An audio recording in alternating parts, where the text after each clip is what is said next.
Chairman, the Secretary to the conference, distinguished delegates, I will be very brief. There will be no padding. I wish to thank the President for this opportunity for re-engineering the country. I wish to go straight to say that the problem we have in this country is because we are suffering from mental slavery. Over 300 years ago, our parents sold our brothers and sisters into slavery. 300 years later, we are not different. We are still selling ourselves into slavery. There is no originality in this country. This is the root of the problem we have.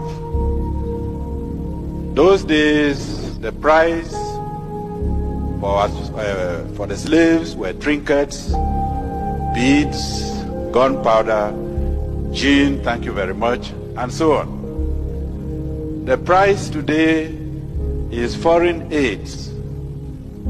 The price today is political influence. The problem we have is not of our own making. And unless we address those issues, our collusion with the colonial masters is going to cause us more problems. If we look all around, look at the ceiling, there is nothing that is new, nothing indigenous in this hall. The country itself is not indigenous. Even the coup, we are blaming the military. Even the coups that we have is not of our own making. I believe there is the author of one of the books I have read in this conference who stated that the idea of a coup was first suggested in one of the military conferences he attended in America.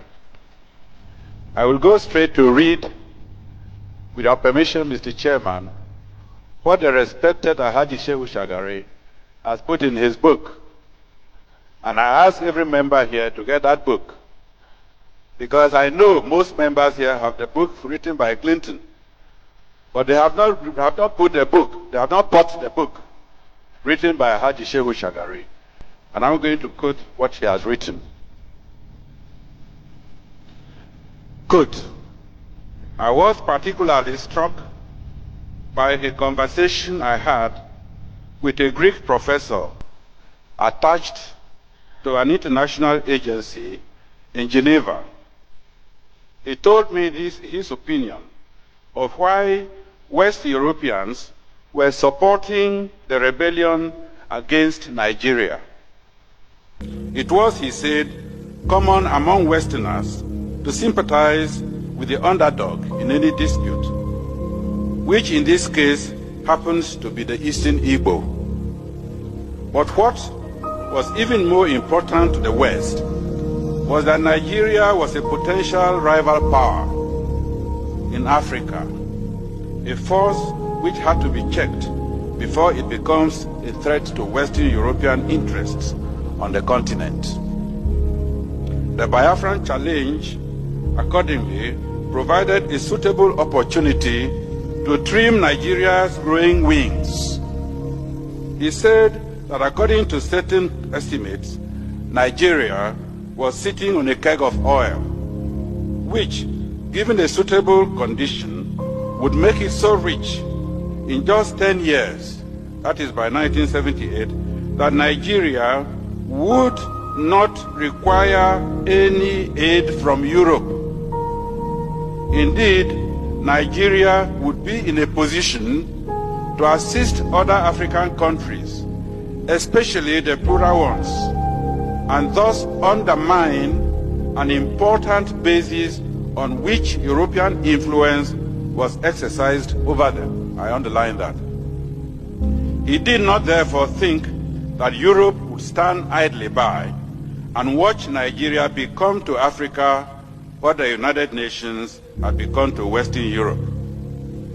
The rebel enclave, on the other hand, could be encouraged to become a rich but small and manageable African country which will still be dependent on the West, just as some small oil-rich Arab countries have been. Finally,